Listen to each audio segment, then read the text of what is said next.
Hello, my name is Ashley, and I am here to share my journey. I am on a weight loss journey, a weight loss surgery journey. So I started on TikTok, and I have a few videos. I just started not too long ago, but the feedback from it has been amazing. So I thought I would come to YouTube and just kind of spill my guts. With TikTok, there's only 60 seconds that you can do a video. So it was just a lot of questions, and so I thought I would come to YouTube and just be able to answer any questions, to go in fuller detail about what I'm having, just everything. So in 2016, I had sleep surgery. I had the sleep surgery, which was an amazing tool. Great. I would recommend it. I would do it over. I would everything. Me personally, I felt it. I felt everything that I had said that I was going to do to make sure that this was successful, the sleep was successful, I didn't do. I was younger when I had it. I just went back to, the same terrible choices, lifestyle, and not taking my vitamins and things like that. So with that, probably about a few months ago, I went to my doctor, the bariatric surgeon, and the doctor's office, and I'm like, hey, I need some help. I need help. This weight is not. And at that point, I didn't, at that point, seriously, I'm thinking like gastric bypass is the thing to do. Get me on the tape, So as he's saying, okay, he's looking at my BMI, he's looking at the regain, all of that, like, yeah, you're a candidate, like, yeah. He's like, well, what about the duodenal switch? And I was like, what is that? I've never heard of that before. So he just described everything to me. We went over it. We went over with a picture. I need pictures. I'm a visual person. He went through the pictures and said how it would work with my sleeve. And, he just kind of told me why he didn't recommend the gastric bypass. And that's just his opinion. I went along with his opinion because I trust him.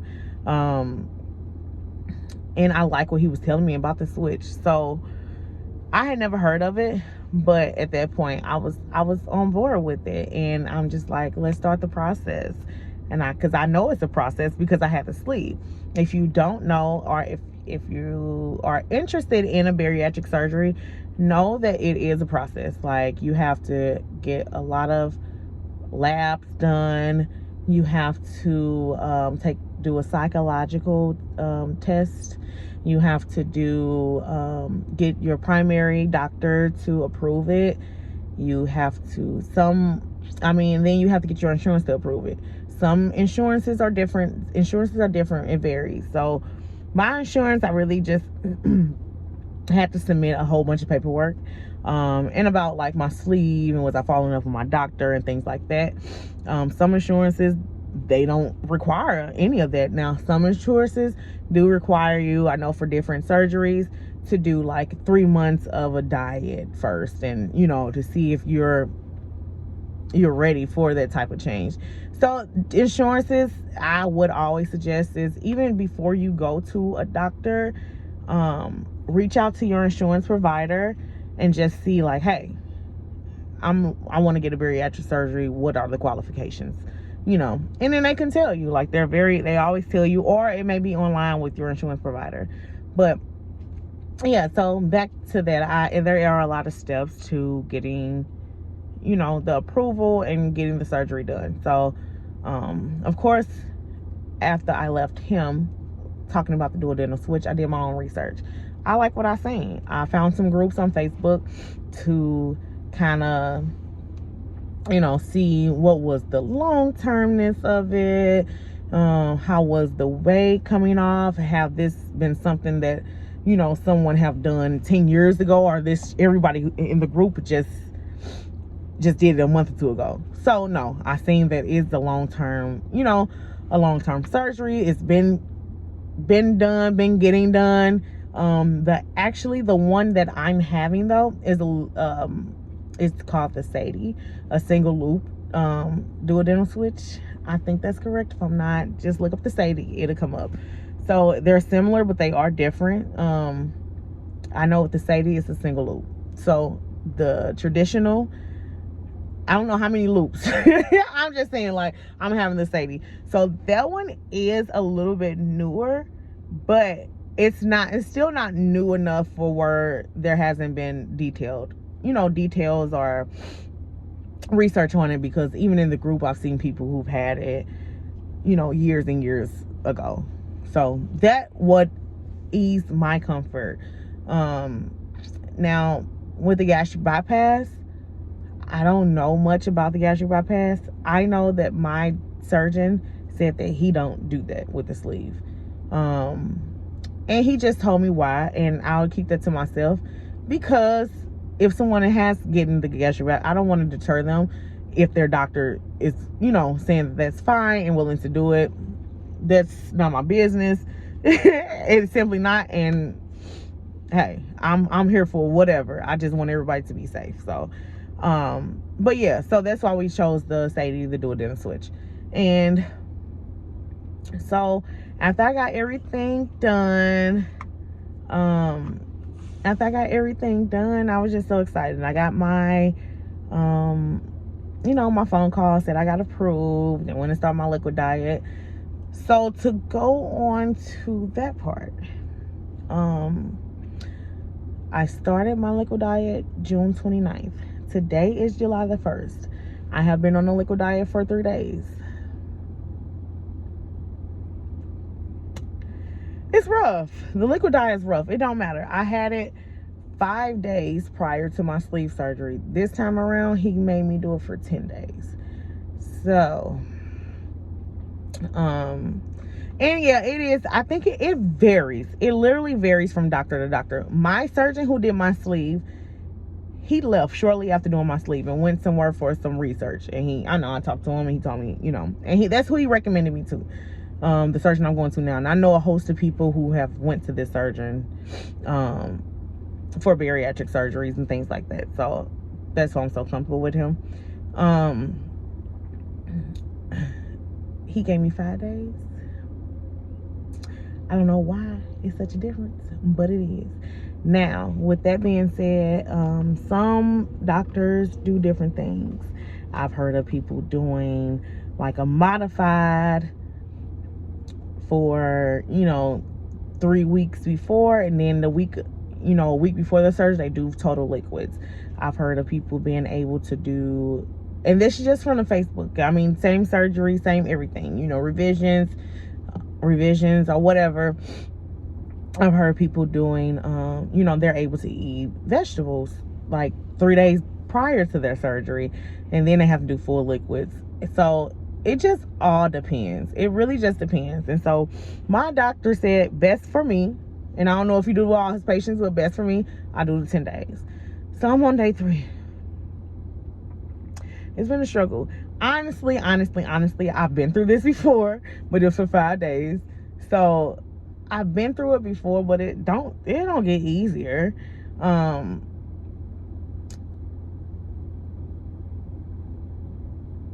I would honestly say that it's a little bit easier today than it was. The first day was like miserable. It was literally miserable for me, and I just had to go to sleep at like 7 o'clock. But I wasn't killing myself. It's so mental. It's so mental. It's so mental. And I mean, before, honestly, I'll be honest, before I had to go on full liquids, I was just consuming anything I get my hands on. Not literally, but as you know, with the sleeve, even if it has been a while for you, and since you had the sleeve, if you don't make the best decision, the way coming back, because you still can't eat in the amount that you can eat before. So I still only eat, smaller portions, but it's about what I'm eating. So I was like, I gotta get these meals in because I already know. So I ate, and it's just so mental. And for me, honestly, I figured out that I am better on a liquid diet being around people, even if they're eating, than being by myself. Because I feel like by myself, I could bust a move, go get me some food. But I haven't, I haven't, and it's a struggle. I have had thoughts like, hey, if I just get a piece of bread, I'll be fine. I can clear out my system. And all I would say to that is I've looked at some videos, and, if you cheat, or if you have a day where you not going crazy, you'll be fine. Just maybe consult with your doctor office and let them know, like, hey, I had a relapse. And they probably just, kind of tell you, okay, just get back on it, or what needs to be done. So, I mean, it's not the end of the world. It's hard, but it's seriously getting you prepared for your mindset, and just picking better things, and just a lifestyle change. So it's really preparing you for that, and to, clean out your liver and whatever else that has to be done. So it serves a purpose before your surgery. But I mean, I'm not, I would not say eat anything on your liquid diet, full liquids. So for me, my liquid diet consists of chicken broth. No, any broth, thin broths, sugar-free freeze pops, Jello, sugar-free Jello. I've been drinking a lot of Propel. You can drink Crystal Light. You can drink Gatorade, sugar-free one. That'd be best. I know that in there it said if you are diabetic and you take the medicine, you may need to take like 100% kind of juice, cranberry juice, apple juice, and dilute it half and half of water. I haven't done that. I do take metformin for pre-diabetic, but I haven't had to do that. The protein shakes and the everything it's fine with the medicine. And you can drink any amount of water. They suggest you get at least 64 ounces. So just kind of stand up with that. I'll say the best thing to do is just kind of keep up with what you're doing. There is an app called Bariatristic or something like that. And it helps you just log. You can literally take a food label and the barcode and scan it. And it'll take the protein and the protein, your calorie, all of that. It's amazing. It's amazing. And it's a free app. My protein too. I have to keep them on protein. So since I am having this particular surgery, the dietitian did tell me that I had to drink. He said I could drink 4. At first I'm like, well, I'll just drink 4, if need be. And the reason is the amount of protein. He want to get me like 80 to 125. I can have that much protein, basically. So the first day I think I did 3, but after that I'm like, well, I'm gonna do 4. He said I can do 4. I'm gonna do 4. It's good. The protein. Oh, I don't have a bottle. The protein drinks that I drink is the Premier. The Premier. I have the chocolate and the caramel. Amazing. The caramel is so good. Like that is literally what I am going to be drinking either after my surgery, like with some coffee. It's really, really good. So the caramel's really good. I want to try her. They got different flavors. I would always suggest on your liquid diet, switch it up as much as you can. When I had my sleeve, I strictly was doing chicken broth or beef broth. No, this time I said I have to explore, especially with 10 days. So I got like turkey broth, I got vegetable broth, I got chicken broth, beef broth, all of that. And then I add a little seasoning, cayenne pepper to it, and I go for it.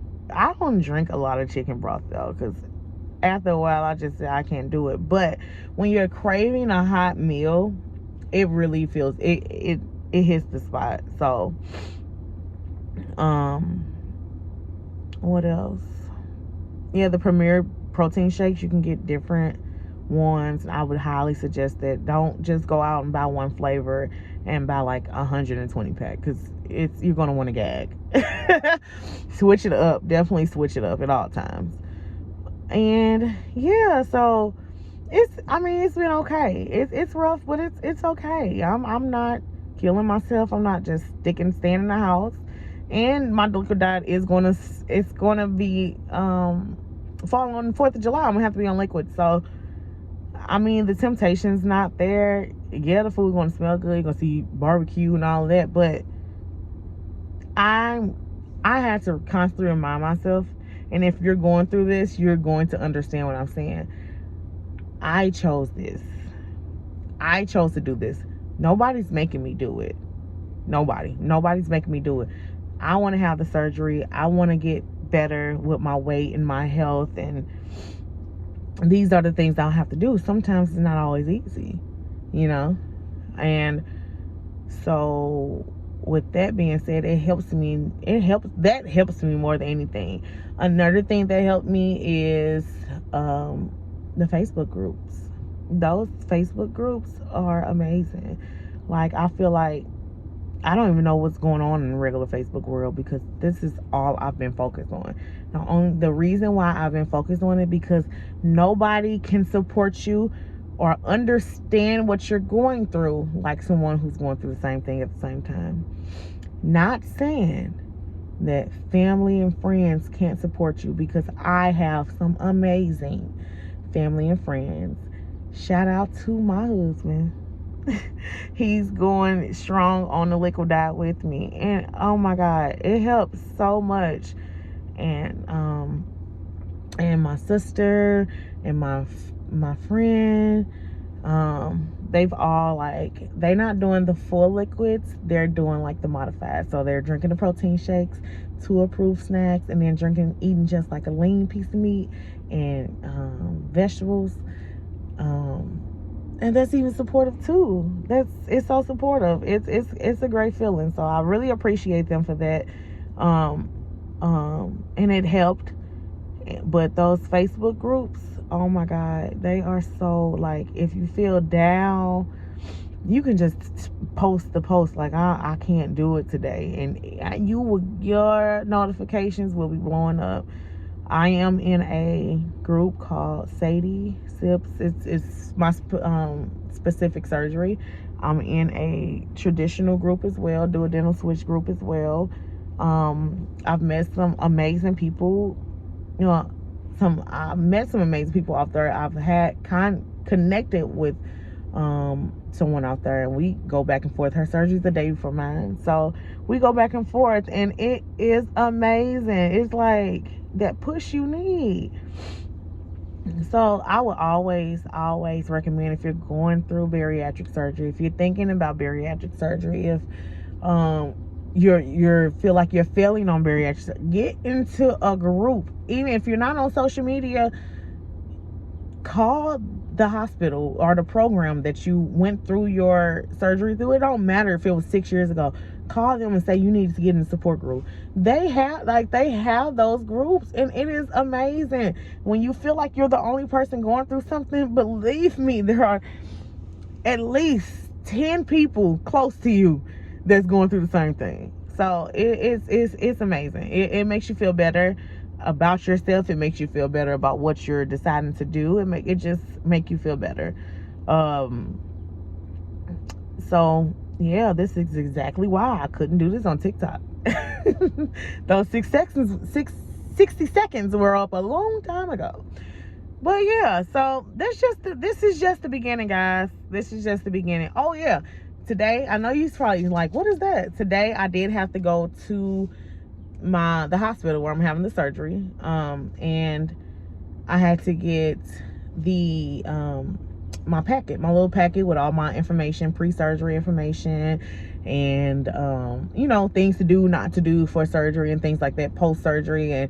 And I also got a prescription. So this is something different from the sleeve. They gave me a prescription for Amend. It is a nausea medication, and it's very, very, very strong. That's the only medication I can take the day of my surgery. And that's just to help after, you know, I get out the recovery and stuff, just to help with the nausea and the nauseousness. So I gotta go feel that. And they went ahead and took some more blood. They did that, so I don't have to do that. And then Tuesday I have a COVID test. And then after that, they told me I had to be quarantined until Friday. My surgery's Friday, July the 9th. And I have to be quarantined Wednesday and Thursday, and then I have my surgery. So I will keep you guys updated. And we're gonna do this.